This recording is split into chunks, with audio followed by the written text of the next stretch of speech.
ازيكم عاملين ايه؟ يا رب تكونوا بخير. النهارده فيديو جديد لينا على القناه، ويلا ونبدا نقول يا بركه بسم الله زي ما اتعودنا. اللهم صل وسلم وبارك على سيدنا محمد وعلى ال سيدنا محمد.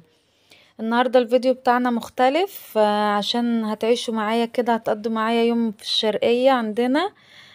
كنا رايحين زياره. احنا كده كل فترة بنروح نطمن على حماتي اللي هي طبعا امي. هي وامي معزة واحدة. كنا رايحين نطمن عليها، وكان عندنا مناسبة شبكة برضو رحنا نحضرها. دلوقتي لو عجبكم فيديوهات الشرقية دي، دوسوا لايك واشتركوا معايا في القناة. وانا كل ما اروح اصور لكم فيديوهات من دي كتير وهنزلها على القناة بتاعتي، وعشان اصور لكم برضو في الافراح بتاعتنا هناك. اي مناسبة اي حاجة هصور لكم برضو هناك. اهم حاجة تشتركوا معايا في القناة وتفعلوا زرار الجرس وتدوسوا لايك، عايزة لايك كتير يا حبايبي. اهو زي ما انتوا شايفين احنا هنا كنا بنتمشى شوية. بسم الله ما شاء الله، زي ما انتوا شايفين كده المنظر الجميل ده، الخضرة دي اللي تروق الاعصاب وتهدي الاعصاب كده. سبحان الله، الواحد لما بيمشي في قلب الخضرة دي اعصابه بتهدى كده، والهواء بيبقى نضيف وجميل. بعد ما روحنا اهو بوريكم برضو هنا كنا بقى عايزين نجهز الغدا. فاشترينا من هناك سمك، هو سمك باغا بس هما في البلد بيقولوا عليه سمك تونة. بيبقى موجود هناك في السوبر ماركت، اي سوبر ماركت في البلد بيبقى موجود فيه السمك ده. فاحنا اشترينا سمك وقلنا بقى نشويه بقى على المجادة. ايه هي المجادة؟ ان احنا بنجيب حجر من دوت ونروح رصينه كده، ونجيب اللي هو الشجر ده اللي هو الخشب دوت، ونقعد نكسر فيه ونولع فيه بورقة ولا حاجة لحد ما يولع، ونحط عليه الصاجة، وتبدأي اللي انت تشوي عليه. طبعا انا معرفش اعمل الحاجات دي لوحدي، لان انا متربية هنا في القاهرة، وجزء يعني انا بابايا ومامتي من الشرقية. وجوزي برضو اهله من الشرقية، فبنروح الزيارات ليهم يعني. بس انا بابايا ومامتي عايشين هنا، بس برضو الاصول بتاعتهم من الشرقية. فمعرفش بقى ان انا اعمل الحاجة دي لوحدي، جوزي ساعدني. زي ما انتوا شايفين اهو بدأنا اللي احنا نولع الخشب اللي هي النار دي، عشان نبدأ نشوي على الصاجة السمك بتاعنا. طبعا سبحان الله السمك بيبقى جميل جدا، يعني طريقة الشوية دي غير النار خالص. سبحان الله بيبقى طعمه جميل جدا في البلد. انا بحب اكله جد، يعني بطريقه فظيعه في البلد. انما هنا في مصر يعني بيبقى ما مش طعمه مش زي سبحان الله اللي هو بيبقى على الصاجه دي. اهو بدأت اللي انا بعمل بيها دي ردة. بيحطوا منها للطير، فانا بجيب من عند مامتي اللي هي من عند حماتي يعني حبة. وابدأ اللي انا اعمل منها السمك، اعفره كله ردة كده.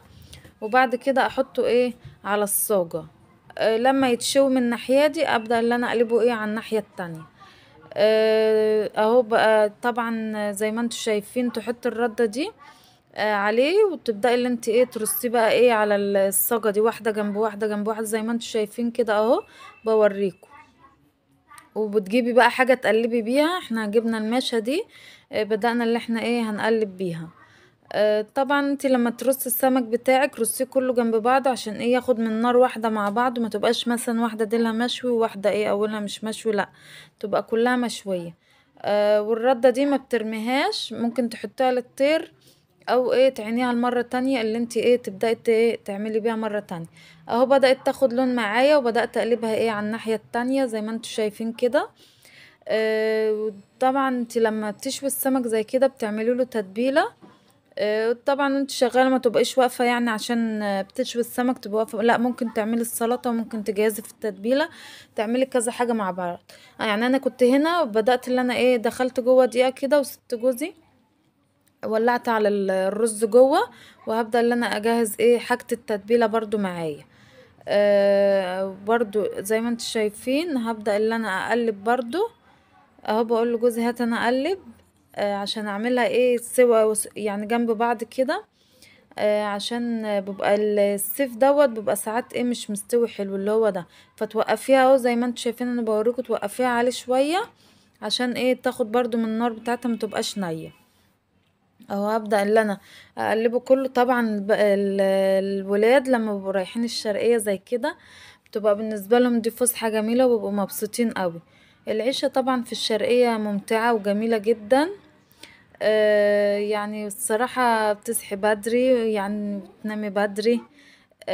وان انتي يعني برضو يعني سهلة شوية، مش زي عيشة مصر ان انتي ايه تبقى متعبة في الشغل يعني وكده. لا هناك بتبقى اسهل شوية، بس برضو صعبة.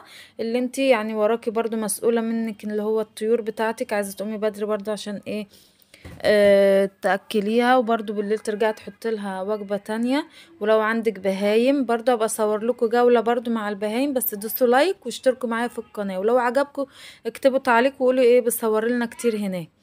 طبعا واحنا ايه وانا سايبه السمك على الصاجه، بدأت اللي انا اعمل برضو في السلطه واجهز ايه تتبيله السمك في الهون اللي انتوا شايفينه ده، عشان اول ما نطلعه نحطه فيه. اهو بدأنا اللي احنا هنا نطلعه ورصيناه جنب بعض، وهنبدأ اللي احنا بقى ايه نجيب حله ونكون ان احنا مجهزين التتبيله دي عباره عن ايه فلفل وتوم وليمون وملح وشوية مية زي ما انتوا شايفين كده، وتبدأي اللي انت تتبلي فيها السمك اهو زي ما انتوا شايفين. وبعد كده تحطي الفلفل على الوش وبألف هنا وشفا. اهو كنا شيلنا الصاجة هنا، والنار بقى ايه بدأنا نطفي فيها برضو عشان ايه ما نسيبهاش ان هي ايه مولعة زي كده.